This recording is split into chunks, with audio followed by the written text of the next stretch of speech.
Share view channel पर एक बार फिर आपका स्वागत है। दोस्तों, बाज़ार में इस समय कैसे तरह एक ठहराव आ चुका है। शेयर मार्केट जो काफ़ी गिरावट के बाद संभल के थोड़ा बहुत ऊपर आया था, अब वहाँ से भी कुछ थोड़ा बहुत नीचे आ गया है। लेकिन उसके बाद अभी ये मार्केट में कह सकते हैं कि बहुत से स्टॉक ऐसे हैं जो कि अभी भी लाल निशान में हैं।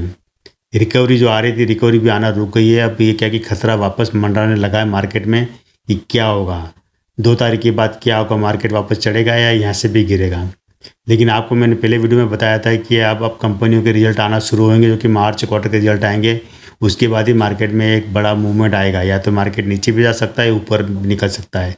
ये सब कुछ कंपनियों के रिजल्ट पर डिपेंड करेगा। जो टैरिफ का असर होना था वो असर हो चुका है। सबसे बड़ी चीज़ ये है कि यहाँ पर इस समय जो पेनी स्टॉक वगैरह इतने ज़्यादा गिर चुके हैं कि कई स्टॉक में तो इनमें वापस रिकवरी आना बहुत मुश्किल हो गया है। और इस समय अगर देखे जाए तो जो खरीदने और बेचने वाले की जो तादाद देखे जाए काफ़ी ज़्यादा गिर चुकी है। जो विदेशी इन्वेस्टर थे वो भी अब मार्केट में बहुत थोड़ी सी खरीदारी कर रहे, ज़्यादा खरीदारी नहीं कर रहे। अब वो डोमेस्टिक इन्वेस्टर थे, उन्होंने भी कुछ खरीदारी पैसा डाला है मार्केट में, डाला है। अच्छा, जो कि जो डोमेस्टिक इन्वेस्टर में म्यूचुअल फंड वगैरह वगैरह जो होते हैं ना, ये क्या करते हैं कि सस्ते रेट पे शेयर जो मिलते हैं खरीद लेते हैं। जो म्यूचुअल फंड वाले, दूसरी बड़ी बड़ी कंपनियां वगैरह, तो एक उनकी एक संख्या ज़्यादा है, तो वो उन लोगों ने मार्केट में पैसा डाला है, जो डोमेस्टिक वालों ने। लेकिन यहाँ पर जो रिटेलर इन्वेस्टर है, अब क्या कि वो किनारे आके बैठ गए। रिटेलर इन्वेस्टर वो न तो पैसा डाल रहा, जिसको अगर निकालना था, कई लोगों ने तो घाटा सहकर भी पैसा निकाल लिया है। कई लोग मार्केट से बाहर भी हो चुके हैं।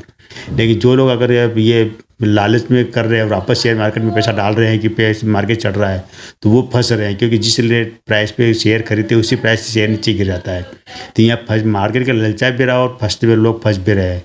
खासकर क्या वैसे स्टॉक में जो कि पेनी स्टॉक बन चुके हैं और जिनमें कह सकते हैं कि कोई चांस नहीं है कि कब चढ़ेंगे वो शेयर। क्योंकि बहुत सी कंपनियाँ क्या कि कई सालों उनके साथ कई इशू है, और बहुत सी कंपनी ऐसी है कि पिछले साल 1.5 साल में 10-10 20-20 गुना तक शेयर चढ़ गए थे। अब वो शेयर वापस नीचे आ चुके हैं। तो यहाँ पर अब आपको ये ज़रूर देखना है कि आपके पास कौन से स्टॉक रखे और कहाँ पर आप प्रॉफिट में हो। प्रॉफिट बुक करना ज़्यादा समझदारी रहेगी। ये टोटल आपकी मर्जी रहेगी कि आपको मार्केट में रहना या मतलब अपने मुनाफा बुक करना है या नहीं करना है, या शेयर में इन्वेस्टमेंट करना है नहीं करना, आपकी मर्जी रहेगी। मेरे तो उसको फोर्स नहीं है। लेकिन अच्छी कंपनियों में अगर आप इन्वेस्टमेंट करते हैं तो देर से और आपको अच्छा पैसा मिल सकता है। क्योंकि आज में जिस कंपनी का शेयर लेकर, ये कंपनी अच्छी है और बड़े बड़े काम करती है। बड़े बड़े काम इस सेंस में है कि ये कंपनी क्या कि बड़ी बड़ी कंपनियों के लिए काम करती है। टाटा मोटर के लिए काम करती है, होंडा के लिए काम करती है, मारुति के लिए काम करती है, महिंद्रा के लिए काम करती है।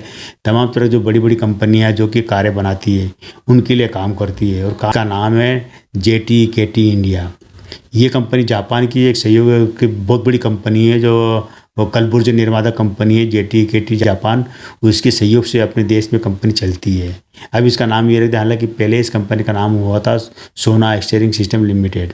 1984 से ये कंपनी काम कर रही है अपने इंडिया में।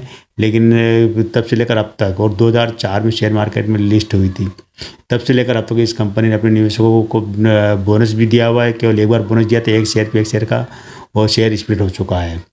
तो हम जानेंगे, पूरा डेटा जानेंगे इस कंपनी का, जिसका नाम JTKT इंडिया क्या है और क्यों इसमें इन्वेस्टमेंट करना चाहिए या नहीं। अगर आपके पास शेयर रखे हैं या आपने नहीं रखे तो भी आप वीडियो पूरा देखिए, ताकि आपको पता लग जाए कि इसमें इन्वेस्टमेंट करना सेफ रहेगा या नहीं। कंपनी में कब कब क्या क्या हो, सारी घटनाएं आपको मैं इसी वीडियो में दूंगा।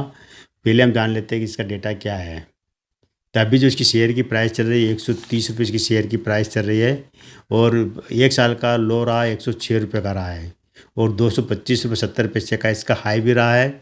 और लाइफ टाइम का आप देखे जाए तो मात्र 26 पैसे का लो रहा है, और 225 रुपये 70 पैसे का इसका हाई भी रहा है। आज ही के दिन ये शेयर 134 तक भी गया था। मार्केट कैप इसका है 3,312 करोड़ का इसका मार्केट कैप है इसका। और फेस वैल्यू इसकी शेयर की 1 रुपये हो चुकी है। बुक वैल्यू इसकी है 33 रुपये की बुक वैल्यू। तो 33 बुक वैल्यू के मुकाबले करीब करीब कह सकते हैं कि 4 गुना शेयर अभी महंगा है। ये जरूर ध्यान रखना है कि 4 गुना महंगा शेयर है, लेकिन ज़्यादा महंगा नहीं है। सेक्टर पी इसका 32 का है और स्टॉक पी इसका 39 का है। ये जरूर ध्यान रखना है कि दोनों चीज़ें ठीक है वैसे ज़्यादा, लेकिन फिर भी थोड़ा बहुत रिस्क यहाँ पर बनी है। TTMP इसका है 39 का है। ROC इसका है 17.2 का ROC है। और ROE इसका है 13.4 का। ये दोनों ही ठीक है।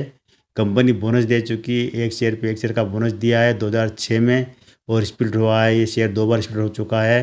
अब इसकी फेस वैल्यू 1 रुपये हो चुकी है। ये सारी चीज़ मैं आपको बताऊंगा ताकि मालूम पड़ेगा कि शेयर कितना महंगा है, कितना सस्ता है।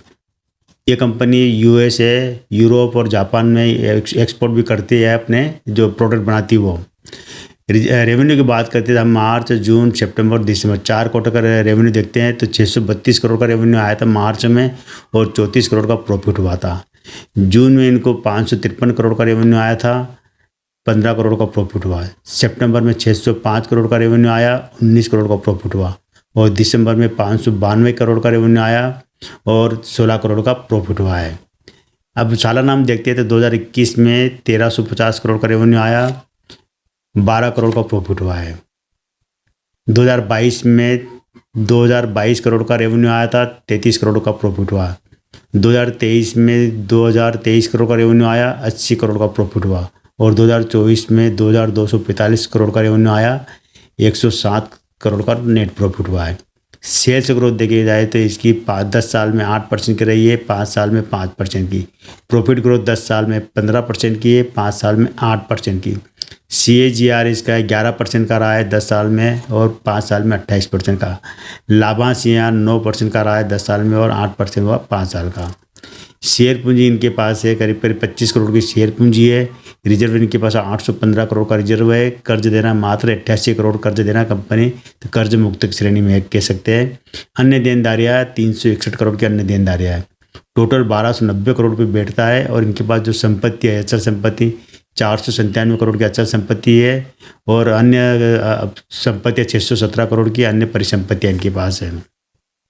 होल्डिंग की बात करेंगे तो प्रमोटर के पास 74.98% की होल्डिंग है। FIS के पास 0.43% की होल्डिंग, यानी बहुत कम FIS के पास। DIS के पास जो होल्डिंग है 9.32% की, मतलब डोमेस्टिक की जो इन्वेस्टर उनकी। और पब्लिक के पास है 15.27% की होल्डिंग पब्लिक के पास है। बढ़िया होल्डिंग है, मालिक के पास अच्छी होल्डिंग प्रमोटर के पास। इसकी जो अब हम आ जाते हैं कि शेयर की जो प्राइस जो चल रही है 130 रुपये, क्या है, सस्ता है या महंगा है। तो ये क्या, शेयर जब लिस्ट हुआ था 2004 में, तब इसकी लिस्टिंग प्राइस थी जो 121 रुपये में शेयर लिस्ट हुआ था। अब आप कैलकुलेट करना कि ये क्या, शेयर स्प्लिट हो चुका है, एक शेयर के 10 शेयर बन चुके हैं, यानी कि पहले एक शेयर के 5 शेयर के 5 की, फिर बाद में 2 शेयर और कर देते कि एक शेयर के 10 शेयर बन चुके हैं।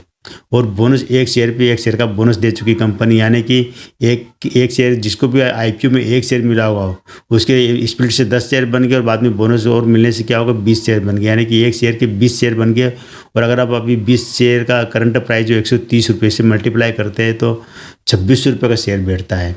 यानी कि आप देख लीजिए कि 121 रुपये का जो शेयर IPO के लिस्टिंग के लिस्ट हुआ था, शेयर 121 रुपये का शेयर आज आप मान सकते हैं कि 26 रुपये में खरीद रहे हैं। अगर ये स्प्लिट नहीं होता और बोनस नहीं मिलता तो 26 रुपये का शेयर होता है आज। लेकिन आपको ये कह सकते हैं कि ये भी मान सकते हैं कि लिस्टिंग प्राइस क्या है कि जो 121 और 130 करंट प्राइस है।